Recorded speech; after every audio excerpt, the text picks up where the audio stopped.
단계 첫 번째 시간입니다.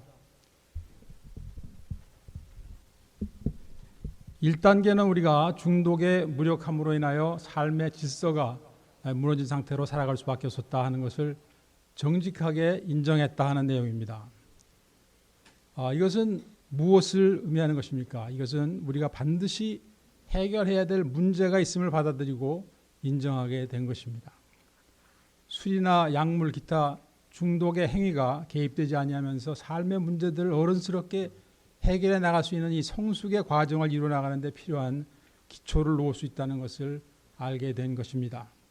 우리 성숙이라는 말을 자주 쓰는데요. 이 성숙이 딴 게 아닙니다. 문제가 없는 인생은 없거든요. 그래서 문제가 일어났을 때 그것을 어른스럽게 해결해 나가는 그런 것이 성숙의 한 부분이라고 볼 수가 있습니다. 우리가 패배를 인정하는 것은 그래서 승리의 시작인 것으로 말씀드릴 수가 있겠습니다. 그러므로 1단계가 우리한테 남겨준 선택은 뭐가 있습니까? 1단계가 남겨준 우리의 선택, 그것은 두 개밖에 없습니다. 완전히 끊든지 아니면 중독의 형벌을 계속 받아가면서 살든지 이 둘 중에 하나인 것입니다. 그런데 이 두 번째의 선택을 하면서 살아가고 있는 수많은 중독자들이 있다는 것은 슬픈 일이 아닐 수 없습니다. 그분들이 바로 이 길갈 사역의 대상자들인 것입니다. 그리고 먼저 끊으신 분들이 그들을 섬기는 것입니다. 그렇다면 어떻게 끊고 살 수 있는 작업의 시작을 할 수가 있는가? 그 해답이 나머지 12단계의 내용 속에 들어 있습니다. 지난 시간 말씀드린 대로 1단계는 문제를 제시하고 있고 2단계에서부터 12단계에 이르기까지 그 문제의 해결 방법을 제시하고 있습니다. 그래서 우리는 매일매일 순간순간을 회복을 선택하면서 살 수 있는 소망이 있음을 이제 2단계를 통해서 말씀드리고자 합니다. 2단계, 우리보다 위대하신 힘이 우리를 건전한 본 정신으로 돌아오게 해줄 수 있다는 것을 믿게 되었다. Came to believe that a power greater than ourselves could restore us to sanity. 우리가 1단계를 마치고 나서 보면은 우리는 도움이 필요하다는 사실이 확실히 드러나고 그 도움은 나보다 더 큰 힘을 가진 존재로부터 나올 수밖에 없다는 이 지극히 간단한 결론에 도달하게 됩니다. 그런데 우리가 그 병 가운데 있을 때에는 이와 같은 기초적인 논리가 실생활 속에서 성립이 되지 않고 있는 것입니다. 저는 한 5년 반을 끊고 살다가 재발을 한 경험을 가지고 있습니다. 그때 너무나도 놀라고 무서웠어요. 그런데 이상한 일은 도움을 받는 곳으로 바로 가지 않고 그때까지 지금 성공해 오면서 5년 동안을 끊었던 곳으로 가지 아니하고 이미 실패할 수 없는 것이 증명되고 또 증명된 수단, 그러니까 자신의 힘, 자신의 방법, 자신의 결정에 또다시 의지하고 있는 자신을 발견하게 된 것입니다. 그렇게 되니까 고통은 지속되고 회복은 일어나지 않았습니다. 여러분, 내 능력으로 되면 그냥 끊으면 되는 것이죠. 그러나 내 능력으로 안 되어서 왔다면 그 능력이 어디서부터인가 와야 되지 않겠습니까? 그래서 지금 이 말씀은 중독자가 끊기를 원하고 있는 상태임을 전제로 하는 이야기입니다. 여러분들 가운데 끊기를 원하는 간절한 열망이 없는 상태라면 아직은 시작이 제대로 되어 있지 않은 것입니다. 예를 들면 밥을 안 먹겠다고 우는 아이들이 있죠. 억지로 먹이려고 그래요. 그거 되지 않는 일입니다. 억지로 먹이려다가 오히려 더 울게 만드는 거죠. 이걸 조금 쉽게 설명을 해드리겠는데요. 요즘은 스틱으로 운전하는 차 없죠. 스틱 시프트. 그래서 이제 그걸 가지고 이제 제가 설명을 해드리겠어요. 차가 앞으로 가려면은 클러치에서 발을 떼는 것이 필요하죠. 근데 클러치를 릴리스 시켜주지 않고 이 가스 페달만 밟으면은 아무리 밟아도 요란한 소리만 날 뿐 차는 움직이지 않는 것입니다. 그래서 클러치에서 발을 떼는 것을 나의 주장, 나의 능력을 포기하는 것이라고 생각하십시오. 그리고 가스 페달을 밟는 것은 나보다 위대하신 힘을 사용하는 것으로 생각하시면 되겠어요. 그렇기 때문에 가스 페달을 밟지 않고 클러치를 떼게 되면 엔진이 꺼져버리죠. 이 차 운전 안 해보셨나? 반응이 하나도 없어서. 그런데요, 이 두 가지를 잘 했다 하더라도 기아가 만일 후진에 들어가 있으면 차는 뒤로 가고 마는 겁니다. 그래서 1단의 기아를 넣는 것은 내가 할 일인 것입니다. 먼저 1단의 기아를 넣는 것은 앞으로 가고자 하는 그 willingness를 의미하는 것입니다. 그래서 이 willingness에 있는 사람은 결국 자신의 주장과 능력과 방법을 포기하게 됩니다. 그리고 나보다 위대하신 힘을 의지하게 되는 것입니다. 그러나 아무 것이나 힘이 세다고 해서 우리가 2단계에서 말하는 그 위대한 힘이 되는 것은 아닙니다. 우리가 일상생활을 살아가고 있는 동안에도 우리에게 큰 힘을 행사하는 존재들은 많이 있어요. 부모님이 있고 또 때로는 배우자가 그냥 큰 힘을 행사하는 수도 있어요. 그런 배우자 없어요? 예, 맞습니다. 직장 보스라든지 경찰관이라든지. 그런데 이들 중 그 누구도 그들의 능력을 가지고 우리를 끈토록 만들어주지 못하는 것입니다. 그러나 중독자들 가운데서도 자신의 삶이 하나님의 은혜로부터 얼마나 멀리 떨어져 있는지를 철저하게 깨달은 사람들, 또 자신의 의지력과 계획이 얼마나 쓸모가 없는 것인가를 확실하게 깨달은 사람들만이 그들에게 필요한 도움을 겸손히 청할 수 있다는 것을, 이 사실을 우리는 알아야 되는 것입니다. 내가 산을 향하여 눈을 들리라. 나의 도움이 어디서 올꼬? 나의 도움이 천지를 지으신 여호와에게서로다. 여러분, 우리는 이 사실을 회복의 초기 때부터 확실히 해야 하는 것입니다. 우리가 망했던 것은 우리 마음대로 살았기 때문이고 우리의 육신에 요구하는 대로 조종당하고 있었기 때문인 것입니다. 또 돌아서고 싶어도 할 수 없었던 것은 자기 혼자만의 고독한 싸움을 할 뿐이었기 때문입니다. 그리고 그 전쟁에서 이겨나갈 아무런 힘도 갖추지 못하고 있기 때문에 똑같은 사이클을 맴돌고 있었던 것입니다. 그래서 우리에게는 우리의 의지력 이상의 것이 필요했던 것입니다. 그래서 우리 2단계 다시 한번 봅니다. 우리보다 위대하신 힘이 우리를 건전한 본정신으로 돌아오게 해줄 수 있다는 것을 믿게 되었다. 고린도후서 1장 9절 말씀입니다. 우리 마음에 사형 선고를 받은 줄 알았으니 이는 우리로 자기를 의뢰하지 말고 오직 죽은 자를 다시 살리시는 하나님만 의뢰하게 하심이라. Yes, we had the sentence of death in ourselves, that we should not trust in ourselves but in God, who raises the dead. 이 말씀을 우리가 쉽게 이해가 되고 동감할 수 있게 풀었으니 그 현대어 성경 말씀으로 보시겠습니다.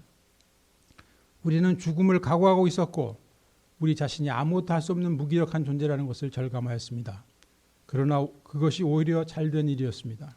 우리는 그렇게 되자 우리를 구하실 분도 죽은 사람을 살리실 분도 하나님이심을 깨달아 모든 것을 하나님의 손에 맡길 수 있었기 때문입니다.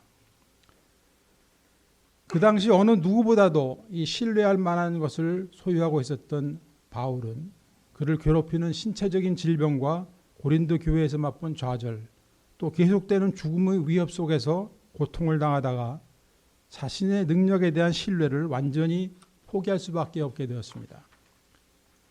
비로소 그때 그는 참된 위로와 신뢰와 구원이 인간의 한계 상황인 죽음 그 너머로부터 역사에 오시는 하나님께 있음을 통감하게 되었습니다. 우리는 자신의 능력에 의지하는 것을 포기할 수 있을 때 하나님을 신뢰할 수 있게 되는 것을 배우게 됩니다. 그런데 이 귀한 교훈은 철저한 환난과 고통 가운데 배우게 되는 것이 보통이므로 이미 그 고통을 겪은 우리는 복받은 사람임을 깨닫게 되기를 원합니다. 아멘. 예, 그 고통 아무나 겪는 거 아닙니다. 네. 그 고통을 축복으로 변화시킬 수 있는 게 우리 하나님이십니다. 지금 당장 하나님의 존재가 믿어지지 않는 분이 계시더라도 우선 상식적으로라도 생각해 보시는 기회를 가져보시길 부탁드립니다. 많은 미국 교회에서 진행되고 있는 회복 프로그램에서는 이 power greater than ourselves, 즉 우리보다 위대하신 힘이라는 단어를 2단계에서부터 하나님 또는 예수님으로 이미 바꾸어서 사용하고 있습니다. 그러나 저는 무리가 없는 사고의 진행을 위해서 원문 그대로 우리보다 위대하신 힘이라고 남겨놓았습니다. 내가 힘이 부족하면 어디서 힘을 빌려오고자 하는 생각은 자연적인 반응이 아니겠습니까? 그러나 우리가 길갈에서 궁극적으로 추구하는 것은 중독자 그리고 가족분들이 중독의 영향권에서 해방될 뿐만 아니라 하나님의 자녀가 되고 이 세상의 빛과 소금의 역할을 담당하는 성숙한 그리스도인이 되는 것입니다. 그러나 우리가 비록 중독자임을 인정하고 회복 모임을 다니며 신앙생활을 하고 있다 하더라도 4단계에서 9단계에 해당하는 집안 청소의 과정이 실제로 일어나고 있지 않게 될 경우에 그 사람은 주기적으로 재발하거나 또는 비록 재발을 하고 있지 않다 하더라도 좋은 생활의 기쁨을 누리면서 지속적으로 성장하는 그 회복의 삶을 유지해 나가는 데 어려움을 겪게 되는 게 보통입니다. 그 원인은 내면 세계에 해결되지 않은 많은 문제의 내용들이 그대로 남아있기 때문에 또 그것을 드러내지 못하고 감추고 있기 때문에 항상 비슷한 그 이슈들로 인해서 자신도 고통당하고 있고 또 주변 사람들에게도 지속적으로 고통을 주는 일이 벌어지게 되는 것입니다. 그래서 이 잦은 인간관계의 갈등이라든지 또 잡을 지속하지 못하고 몇 달에 한 번씩 바꾼다든지 하는 이러한 내용들이 같은 맥락으로 설명이 되겠습니다. 그리고 이 중요한 집안 청소가 잘 이루어지게 하기 위해서는 우리는 2단계와 3단계에 대한 충분한 이해와 실천이 먼저 이루어져야 함이 당연한 것으로 보는 것입니다. 그러므로 1단계를 확실하게 인정한 사람들은 2단계를 향하여 자연스럽게 옮겨갈 수가 있게 되는 것입니다. 2단계는 영어 원문이 Power greater than ourselves could restore us to sanity라고 되어 있습니다. 그 위대하신 능력이 우리의 insanity를 sanity의 상태로 회복시켜준다는 말입니다. 그러면 우리가 해결을 보지 않으면 안 되는 이 insanity란 무슨 내용을 말하는 것인가? 먼저 이 통상적인 영어 insanity란 말의 의미를 알아보도록 하겠습니다. 첫째로 심한 정신질환의 상태를 insanity라고 부릅니다. 둘째로 명확하게 생각하고 합리적인 행동을 할 수 없는 상태를 말합니다. 정도의 차이는 있으나 이 두 가지는 결국 정신과적인 언어입니다. 셋째로 옳고 그른 것을 구별할 수 없는 상태를 말하는 것입니다. 이것은 법정에서 사용하는 언어인데요. Reason of insanity라는 말 들어보셨죠? 재판을 하고 형벌을 받게 되는 그 과정에서 그 의미를 이해할 수 없는 사람의 경우를 얘기하는 것입니다. 그래서 이런 경우는 그 사람들이 죄를 지었지만 감옥 대신에 정신병원으로 가게 되죠. 그렇다면 우리와 관계가 되는 이 중독자가 경험하는 insanity라는 것은 어떠한 상태를 말하는 것일까요? 과거에는 중독자가 되기 전에는 삶의 모든 영역에서 비교적 균형 잡힌 결정들을 낼 수 있는 능력을 가지고 있던 사람이라 할지라도 술과 마약, 도박 등에 중독된 이후로는 변하죠. 점점 사실에 근거를 둔 결정들을 내리는 것이 힘들어지게 되는 것은 흔히 보는 현상인 것입니다. 그래서 sanity란 말의 뜻은 온전한 정신, 제정신 등 여러 가지로 부를 수가 있는데요. 제가 좋아하는 정의는 사실, 진실에 근거를 둔 결정을 내릴 수 있는 능력을 가진 상태입니다. 사실과 진실에 근거를 둔 결정을 내릴 수 있는 능력을 가진 상태. 그러니까 insanity, 즉 sanity에 반대되는 말은 자연히 사실에 근거를 둔 결정을 내리는데 문제가 생긴 상태를 말한다고 볼 수가 있습니다. 그럼 이것이 중독자에게 어떻게 적용되는 것일까요? 중독자가 사이사이에 조금이라도 정신이 들었을 때 이 중독 행위를 술이든 마약이든 도박이든 그 무엇이든지 간에 왜 그만둬야겠는가 그 이유를 써보라고 하면은 그들에게 약간의 그 정직만 동원할 수가 있으면은 10가지, 20가지, 30가지라도 생각해낼 수 있을 것입니다. 예? 왜 술을 끊어야 되는지 적어보라면 말이에요.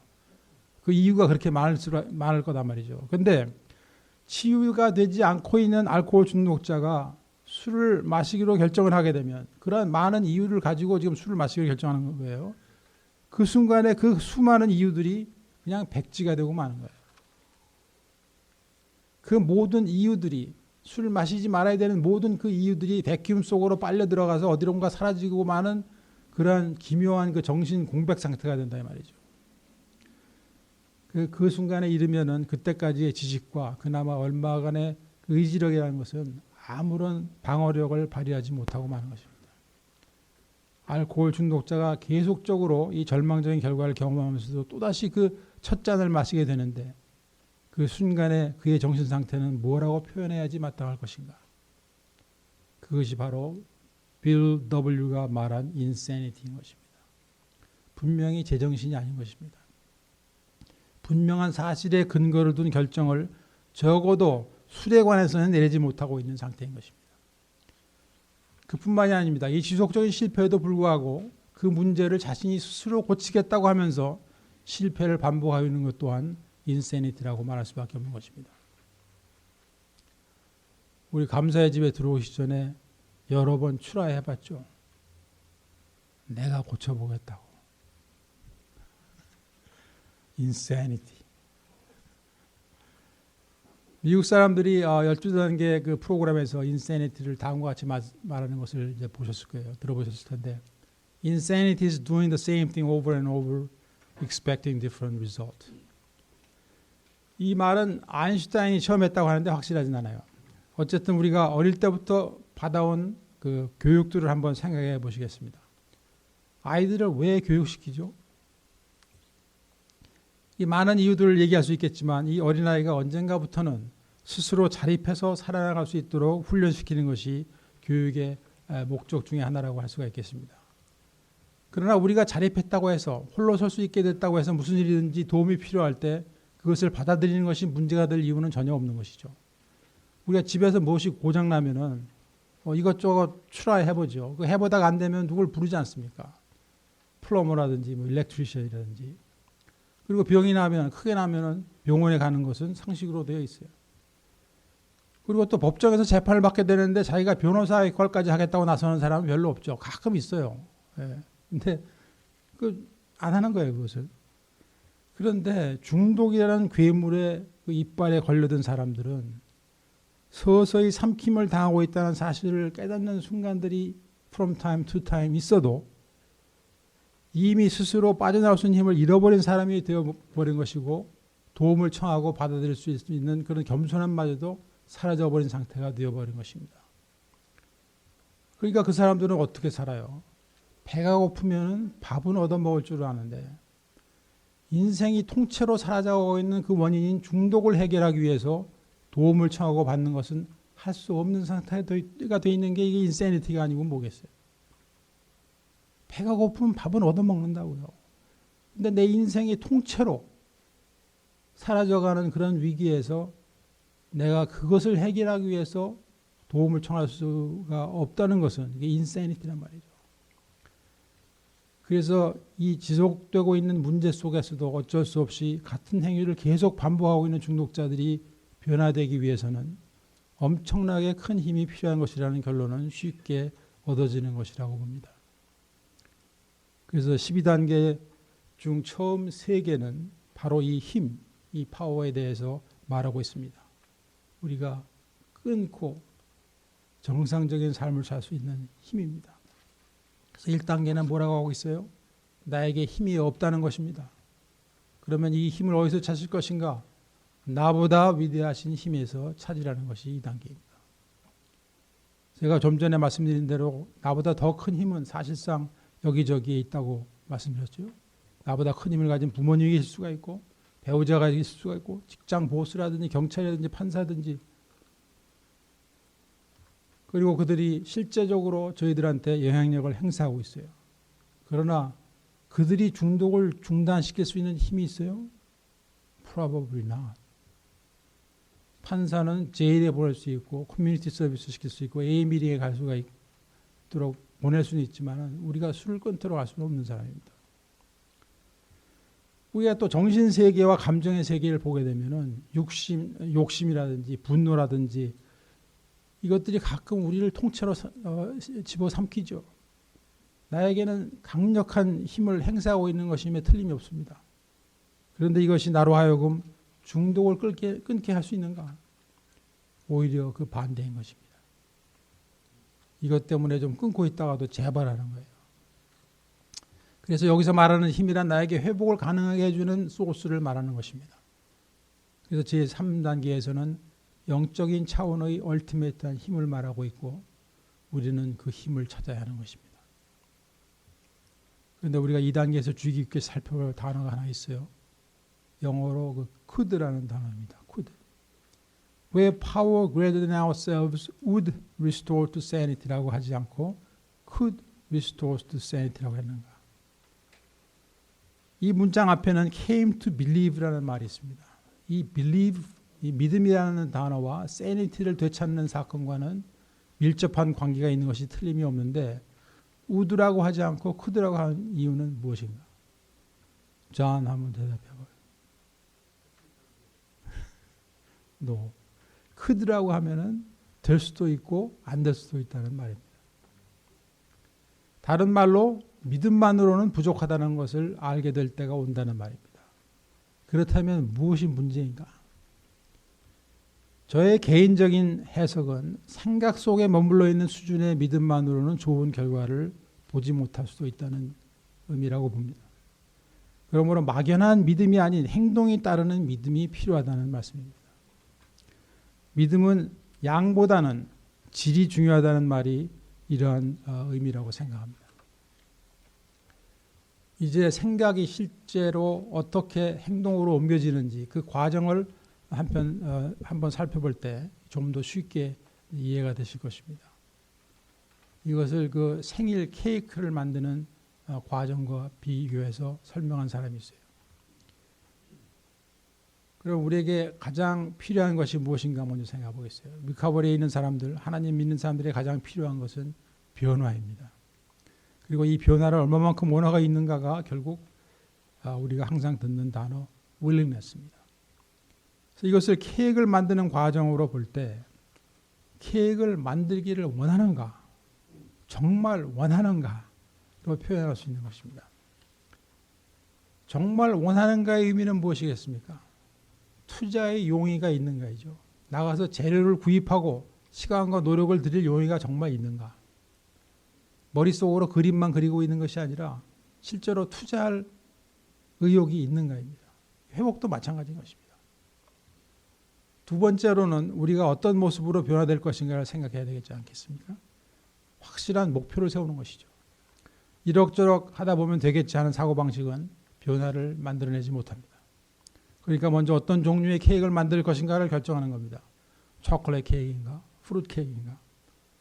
이에 따라서 우리의 할 일이 달라지죠. 그 다음에 세 번째로는 언제 시작할 것인가입니다. 굉장히 중요한 거예요. 언제 시작할 건가? 미루는 것은 옳게 않는다는 것을 우리는 경험을 통해서 배웠습니다. 변화는 오늘, 지금부터 시작인 것입니다. 다음 주부터 하겠다는 사람, 그 다음 해에도 시작하지 못하는 사람 많이 보았습니다. 여기. 넷째로 무엇이 필요한가를 생각해야 돼요. 결정한 케이크를 만들려면 레시피가 있어야 하고 재료를 사기 위해서 마켓을 가야 됩니다. 회복도 그 재료와 레시피가 있는 곳으로 찾아 나서야 하는 것입니다. 다섯 번째, 실제로 만드는 작업을 시작합니다. 모임에 참여하고 단계도 하고 펠로십, 기도, 사랑과 섬김의 실천을 하게 되는 것입니다. 또 케이크의 재료를 섞고 굽는데 시간이 걸립니다. 그러나 인내를 가지고 잘 만들어진 케이크 위에 데코레이션을 하면서 그 즐거워할 그 순간을 위해서 움직이는 것이 이 회복입니다. 그리고 인생의 작품인 것입니다. 우리 모두가 하나님께서 기뻐하시는 귀한 인생이 되기를 간절히 소원합니다. 이를 위해서 우리는 우리의 현주소를 깨닫고 하나님께로 돌아가야 하는 것입니다. 그분께서 나의 문제의 해답을 가지고 계심을 믿고 그 발걸음을 떼는 것은 우리 자신이 해야 할 일인 것입니다. 이 시간 자신의 혼돈과 고뇌의 삶의 현실을 깨닫고 이 과정을 실천한 한 인물을 소개해드리기를 원합니다. 누가복음 15장, 11장, 11절에서부터 24절까지 말씀에 나와 있습니다. 이 탕자의 비유는 가장 많이 알려진 말씀 중에 하나인데 우리 한 사람 한 사람을 위한 하나님의 말씀임을 믿으면서 이 아들의 타락과 회복의 과정을 함께 알아보도록 하겠습니다. 또 가라사대 어떤 사람이 두 아들이 있는데 그 둘째가 아비에게 말하되 아버지여 재산 중에서 내게 돌아올 분깃을 내게 주소서 하는지라 아비가 그 살림을 각각 나누어 주었더니 그 후 며칠이 못되어 둘째 아들이 재물을 다 모아가지고 먼 나라에 가 거기서 허랑방탕하여 그 재산을 허비하더니 아버지가 임종이 가까워지기 전에 아들이 유산을 요구하는 행위는 이 당시의 생활 관습으로 볼 때는 위아래도 모르고 법도도 없는 자기밖에 모르는 이기주의, 자기중심주의로 꽉 찬 사람이 아니고서는 할 수가 없는 짓을 한 것입니다. 누가 그런 짓을 또 할 수 있어요? 이기주의고 자기중심적으로 꽉 찬 사람들 중독자입니다. 이는 하나님의 은혜에서 떨어져 나가서 육신의 소욕대로 살아가고 있는 중독자의 삶과도 같다고 할 수 있어요. 시간과 물질을 허비하며 영원히 병들어서 사는 삶이죠. 그 결과 우리는 영육간의 궁핍한 자가 되고 굶주리며 비천한 삶을 살게 되는 현실을 보게 되는 것입니다. 14절에서 17절 사이 말씀입니다. 다 없이 한 후 그 나라에 크게 흉년이 들어 저가 비로소 궁핍한지라 가서 그 나라 백성 중 하나에게 붙여 사니 그가 저를 들러 보내어 돼지를 치게 하였는데 저가 돼지 먹는 주염 열매로 배를 채우고자 하되 주는 자가 없는지라 이에 스스로 돌이켜 가로되 내 아버지에게는 양식이 풍족한 품꾼이 얼마나 많은고 나는 여기서 줄여 죽는구나. 돼지는 유대인들에게는 불결한 짐승이기 때문에 그 고기를 먹지를 않습니다. 그렇기 때문에 돼지를 치는 일은 정말 하위층의 사람들도 잘 하지 않는 일이었어요. 그런데 그 돼지가 먹는 사료로 자신의 끼니를 때우고자 하는데 그나마도 제대로 주는 자가 없었습니다. 우리 가운데 비록 육신이 이와 같은 굶주림을 경험하지 않았다 해도 영과 혼이 이와 같이 궁핍했던 분들이 오늘 이 자리에 계신 줄 믿습니다. 17절에서 그는 현재 처해 있는 현실을 구체적으로 보게 되는 일이 일어납니다. 이에 스스로 돌이켜 가로되 내 아버지에게는 양식이 풍족한 품꾼이 얼마나 많은고 나는 여기서 줄여 죽는구나. 스스로 돌이켜의 그 원어의 뜻은 자신에게 돌아왔다라는 뜻이랍니다. 즉 정신이 들었다, 현실을 깨달았다는 말입니다. 나는 죽게 되었고 그 해결책은 아버지께서 가지고 계신 것을 깨닫고 믿게 된 것이에요. 1단계와 2단계가 자연스럽게 이루어진 것입니다. 그리고 18절 19절에서 바로 행동으로 옮길 것을 결정하는 것입니다. 내가 일어나 아버지께 가서 이르기를 아버지여 내가 하늘과 아버지께 죄를 얻었사오니 지금부터는 아버지의 아들이라 일컬음을 감당치 못하겠나이다. 나를 품꾼의 하나로 보소서 하리라 하고 나는 이제 아버지께로 돌아 나의 죄를 회개하고 품꾼이 되어서라도 그분 곁에 있겠노라 결단을 하는 것입니다. 그는 이제 이만큼 겸손해졌고 그리고 그 결정을 바로 행동으로 옮겼습니다. 내일, 다음 주, 다음 달, 내년이 아니고 일어나서 바로 실천으로 들어가는 것입니다. 20절 말씀입니다. 이제 일어나서 아버지께로 돌아가니라. 아직도 상거가 먼데 아버지가 저를 보고 측은히 여겨 달려가 목을 안고 입을 맞추니. 그런데 이 아들이 미처 알지 못하고 있었던 그 사실이 하나 있어요. 그것은 아버지가 아들이 떠나간 그 이후로부터 내내 그가 돌아오기를 기다리고 있었다는 것입니다. 그의 그 걷는 모습조차도 잃어버리지 않으시고 먼 발치에서 아들인 줄을 알아본 아버지가 그 늙은 몸으로 달려가서 아들을 끌어안고 입을 맞추었습니다. 그 순간 무슨 일이 벌어지는 것이죠? 아버지와 아들의 사이가 회복되는 용서와 화평이 이루어진 것입니다. 우리 하나님 아버지께 돌아갈 때 이와 같은 일이 벌어지는 것입니다. 21절에서 24절 말씀입니다. 아들이 가로되 아버지여 내가 하늘과 아버지께 죄를 얻었사오니 지금부터는 아버지의 아들이라 일컬음을 감당치 못하겠나이다 하나 아버지는 종들에게 이르되 제일 좋은 옷을 내어다 입히고 손에 가락지를 끼우고 발에 신을 신기라. 그리고 살찐 송아지를 끌어다 잡으라. 우리가 먹고 즐기자. 이 내 아들은 죽었다가 다시 살아났으며 내가 잃었다가 다시 얻었노라 하니 저희가 즐거워하더라.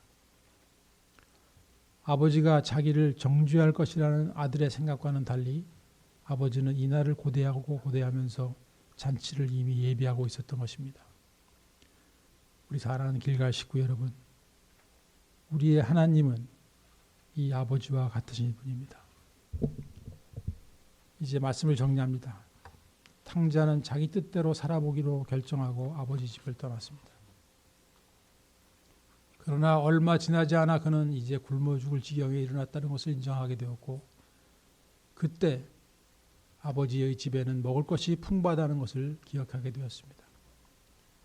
비록 그가 아버지가 어떤 성품을 가지신 분이고 아들에 대한 사랑이 얼마만큼 큰 것인가에 대해서 제대로 이해하고 있지는 못했지만 어쨌든 아버지의 집을 향하여 가기로 결정하였습니다.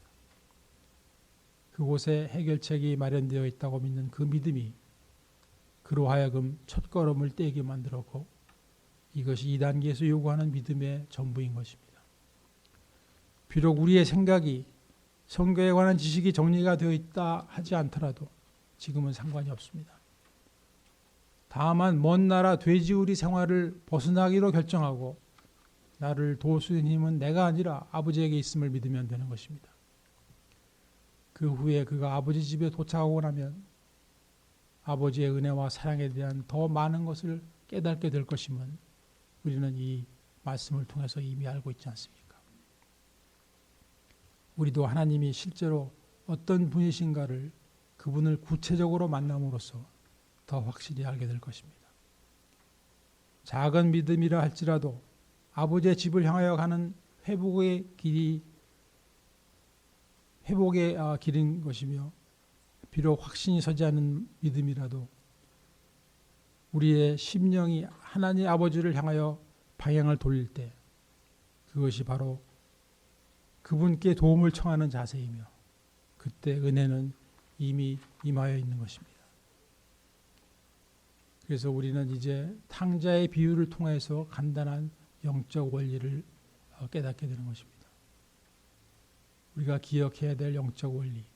첫째로 하나님은 살아계십니다. 둘째로 나는 하나님이 아닙니다. 이게 수치빛한 것 같지만 그러므로 내가 하나님 노릇하는 것을 그만두어야 합니다. 내가 하나님 노릇하며 산다는 말이 굉장한 이야기가 아닙니다. 이단의 교주가 돼가지고 내가 메시아라고 선포하면서 사는 게 그게 하나님 노릇하고 사는 게 아닙니다. 내 마음대로 내 생각대로 사는 것이 피조물인 우리가 하나님 노릇하고 있는 것입니다. 신앙생활을 한다면서도 하나님의 뜻을 알아보는데 관심이 없거나 알아보고도 내 마음에 안 들면 내 방식대로 일을 처리하는 것이 내가 하나님 노릇을 하는 것입니다.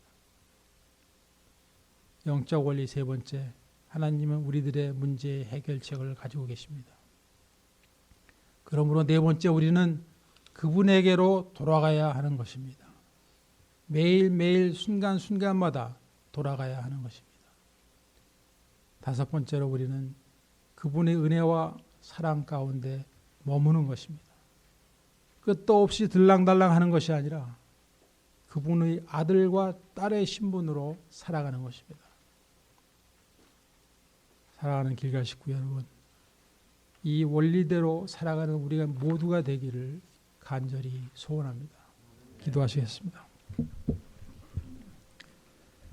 하나님 아버지, 저희들 이제 아버지의 집으로 돌아가기를 원합니다.